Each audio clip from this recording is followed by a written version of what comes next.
پاکستان زندہ باد اسلامکس ہمارے چینل کو سبسکرائب اینڈ شیئر کریں۔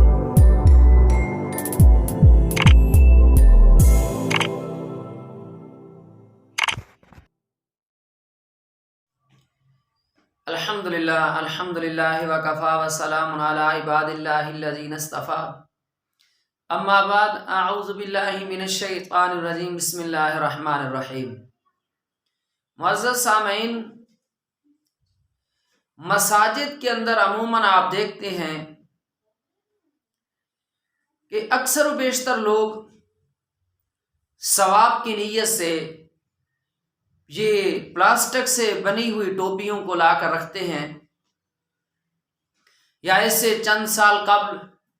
وہ کھجور کے ساتھ بنی ہوئی ٹوپیاں بھی لا کے رکھ دی جاتی تھیں، اب وہ بہت کم نظر آتی ہیں۔ بعض لوگ تو ثواب کی نیت سے لاتے ہیں اور بعض اصحال ثواب کے لیے بھی لاتے ہیں، یعنی ایک نے تو صرف اس غرض سے خریدا جا کر رکھوں، لوگ نماز پڑھتے وقت سر کے اوپر رکھیں گے، کیونکہ سر کو ڈھانپنا، ٹوپی کرنا یا اس کے اوپر امامہ باندھنا یہ نبی پاک صلی اللہ علیہ وسلم کی سنت ہے، اور اس کے اوپر اللہ زیادہ اجر نصیب فرماتے ہیں۔ تو اکثر لوگ جو ہیں وہ ثواب کی نیت سے لاتے ہیں، اور بعض تو بالکل ارادتاً یہ نیت کر کے آتے ہیں کہ میں یہ ٹوپیاں اس لیے رکھوں کہ فلاں فوت ہو چکا ہے، فلاں میرا رشتہ دار یا عزیز جو فوت ہوا ہے، تاکہ جب تک لوگ استعمال کریں گے مجھے ثواب ہوگا۔ اور دین اسلام ہمیں یہ ترغیب بھی دیتا ہے کہ یعنی وہ نیک اور خیر کے کام کرو جن سے کہ فوت شدگان کو ہمیشہ ثواب ملتا رہے۔ تو مسلمان ہم بڑے جذبے سے یہ کام کرتے ہیں، لیکن اکثر و بیشتر جو میں نے نقل کیا، نوٹ کیا ہے، وہ یہ ہے کہ ہم ٹوپیاں خرید کر یا تو اس نیت سے کہ مجھے ثواب ہوگا، یا یہ کہ اس لیے لا کے رکھتے ہیں کہ جو فوت ہو چکا ہے اس کو ثواب ہوگا، یعنی ایصال ثواب کے لیے۔ کیا یہ جو پلاسٹک کی ٹوپیاں ہم مسجد میں دوران نماز استعمال کرتے ہیں یہ صحیح ہیں یا نہیں؟ آج میں اس پہ عرض کروں گا۔ میں تمام سامعین سے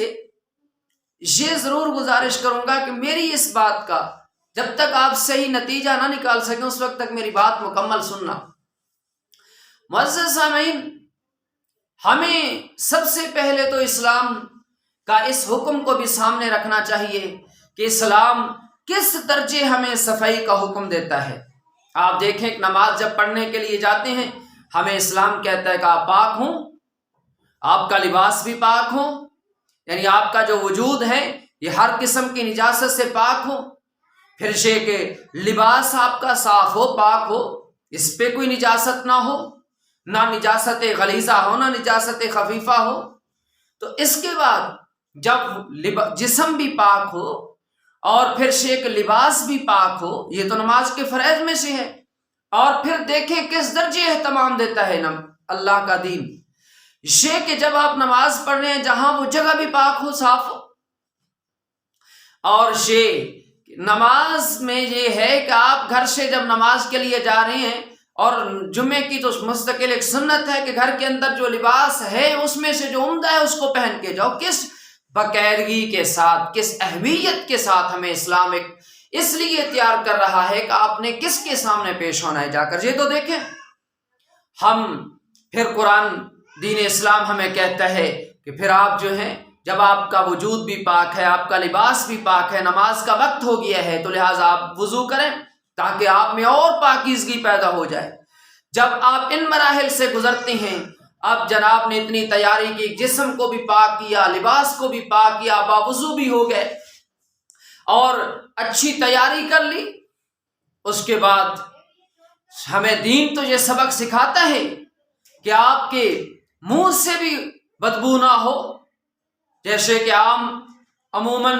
لوگ سگریٹ پیتے ہوئے اڑتے ہیں اور آ جاتے ہیں، منہ سے سگریٹ کی بدبو ہوتی ہے، حقہ استعمال کرتے اٹھیں اور منہ سے حقے کی بدبو ہے، تو لہٰذا یہ مسئلہ بھی آپ کے ذہن میں ہونا چاہیے کہ آپ کا وجود صاف بھی ہو اور خوشبودار بھی ہو، آپ کا لباس صاف بھی اور خوشبودار بھی ہو، یہ عمدہ عمل ہے۔ یعنی یہ سمجھ لیں کہ صاف ہے جسم، پاک ہے، ٹھیک ہے، لباس صاف ہے، پاک ہے، ٹھیک ہے، لیکن اس میں عمدگی یہ ہے کہ آپ کے لباس سے خوشبو بھی ہو، آپ کا منہ ہے اس سے بدبو نہ ہو۔ لہٰذا یہ کہ آپ جب اللہ کی عبادت میں جا رہے ہیں، اللہ کے سامنے کھڑا ہونے کے لیے، پیش ہونے کے لیے جا رہے ہیں، تو لہٰذا آپ کی اس عبادت کو لکھنے کے لیے فرشتوں نے آنا ہے۔ اور پھر جب آپ کے جسم سے یا منہ سے بدبو ہو تو وہ ملائکہ جو ہے انسان سے دور کھڑے ہو جاتی ہیں۔ جب ملائکہ وہ جو عبادت لکھنے کے لیے آئے ہیں وہ تو خوشبودار ہیں، وہ خوشبو کو پسند کرتے ہیں، وہ صفائی کو پسند کرتے ہیں۔ تو لہٰذا آپ اسلام کی اس ترتیب کو دیکھیں۔ معزز سامعین، اب اتنی تیاری کے ساتھ ہمیں اسلام کہتا ہے کہ اب جاؤ نماز میں کھڑے ہو جاؤ، آپ کا جسم بھی پاک ہو گیا ہے، لہٰذا آپ کا لباس بھی پاک ہے، آپ کے جسم لباس سے خوشبو بھی ہے،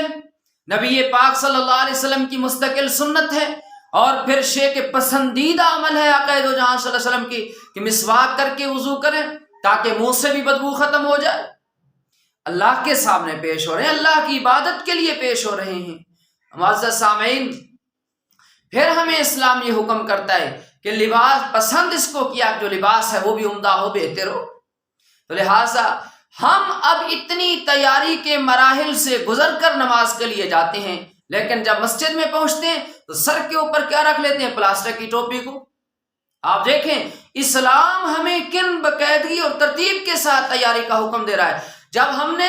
جو سر کے اوپر رکھنا ہے وہ پلاسٹک کی ٹوپی ہے، اس کو رکھنا ہے، اور وہ بھی کسی نے اصالِ ثواب یا ثواب کی نیت سے لا کے رکھا، یا اپنے ثواب کے لیے یا فوج شدگان کے ثواب کے لیے لا کے رکھا ہے، ہم نے اس کو سر کے اوپر پہن لینا ہے۔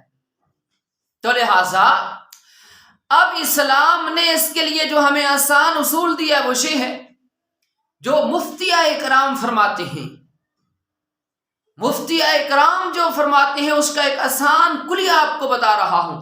نماز کے لیے جو آپ نے تیاری کی ہے، کم از کم لباس سے لے کر مکمل تیاری تک آپ وہ لباس پہنیں جو کم از کم ایک طرف دیکھیں کہ آپ اللہ کے سامنے پیش ہو رہے ہیں، کیا اس لباس کے ساتھ آپ لوگوں کے سامنے جا سکتے ہیں؟ جانا پسند کریں گے؟ اگر اس لباس کے ساتھ، اپنے وجود کے ساتھ آپ کو اس حد تک اعتماد ہے کہ ہاں جی میں لوگوں کے سامنے چلا جاؤں گا، میرے لباس کو کچھ نہیں، پھر تو اللہ کے سامنے پیش ہو جاؤ، اللہ کے سامنے کھڑے ہو جاؤ۔ اسی اعتبار سے آپ دیکھیں کہ یہ جو سر کے اوپر آپ نے ٹوپی کی ہے، کیا یہ ٹوپی جو پہن کر آپ اللہ کے سامنے کھڑے ہو گئے، کیا اس بات کو بھی آپ پسند کریں گے کہ یہی ٹوپی آپ پہنیں بازار کے اندر، گلی بازاروں میں، شہر کے اندر دوست احباب کے سامنے ملنے کے لیے چلے جائیں گے؟ یہ کیا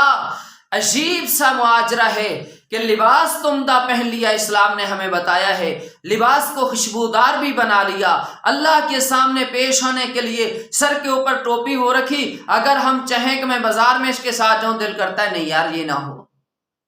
اگر چاہیں کہ میں جا کر کسی دوست کو مل کر آؤں اس ٹوپی کے ساتھ، دل کرے گا نہیں، پکی سی بات ہے، وہاں تو دل یہی چاہے گا کہ ٹوپی عمدہ ہو، سر کے اوپر جو رکھوں وہ خوبصورت ہو۔ تو معزز سامعین، جس چیز کے ساتھ ہم بازار میں جانا مناسب نہیں سمجھیں گے، جس چیز کو سر کے اوپر رکھ کر ہم شہر میں جانا مناسب نہیں سمجھیں گے، جس چیز کو ہم سر کے اوپر رکھ کر ہم یار دوستوں کے ساتھ جانا مناسب نہیں سمجھیں گے، جس چیز کو سر کے اوپر رکھ کر ہم شادی بیاہ میں جانا مناسب نہیں سمجھیں گے، تو بتائیں کہ اللہ کے سامنے جو اس کائنات کا بادشاہ ہے، الیس اللہ باحکم الحاکمین، جس سے بڑا کوئی حاکم ہے اس کائنات کے اندر؟ کوئی نہیں ہے۔ سب سے بڑا حاکم وہی ہے۔ جب ہم اس بڑے حاکم کے سامنے، جو اس کائنات کا بادشاہ ہے، جس کے سامنے ہم نے پیش ہونا ہے، جو ہماری زندگی اور موت کا مالک ہے، نفع نقصان کا مالک ہے، ہماری زندگیوں کا مالک ہے، قدم قدم کا مالک ہے، سانس سانس کا مالک ہے، جس کے سامنے ہاتھ باندھ کر اس کی کبریائی کے سامنے ہم جھک رہے ہیں، لیکن جھک اس کائنات کے بادشاہ کے سامنے رہے ہیں، سر کے اوپر اس ٹوپی کو رکھے ہوئے ہیں کہ جس کے ساتھ ہم دوستوں کو بھی ملنا پسند نہیں کرتے، سر پہ ٹوپی وہ رکھی ہوئی ہے کہ جس کے ساتھ ہم کسی بازار میں جانا پسند نہیں کریں گے، سر پہ ٹوپی وہ ہے جس کے ساتھ ہم شادی بیاہ میں جانا نہیں پسند کریں گے۔ تو آخر سوچیں تو صحیح کہ جو لوگوں کے پاس تو اس کے ساتھ جانا مناسب نہیں سمجھیں گے، اللہ کے سامنے تم نے کیسے اس کو مناسب سمجھ لیا؟ اس لیے معزز سامعین گزارش یہ کروں گا اپنے سر کے اوپر آپ پگڑ باندھیں سنت سے، ٹوپی کریں سر کے اوپر، لیکن عمدہ، کیونکہ اللہ کے سامنے کھڑے ہو رہے ہیں تو عمدہ لباس کے ساتھ کھڑے ہوں، عمدہ تیاری کے ساتھ کھڑے ہوں۔ جب آپ عمدہ تیاری کے ساتھ آپ کھڑے ہو کر اللہ کے سامنے نماز پڑھیں گے، جھکیں گے، اور جب نماز سے فارغ ہوں گے، واقعتاً نماز اس درجے کے اندر جس کی ہوئی، جس کا ہمیں دین اسلام کہتا ہے، تو یقیناً سلام پھیرتے ہمارے سروں پہ، ہمارے وجود پہ، ہمارے دلوں میں کوئی گناہ باقی نہیں رہے گا، اللہ سب معاف فرما دے گا۔ اللہ ہمیں عمل کی توفیق نصیب فرمائے۔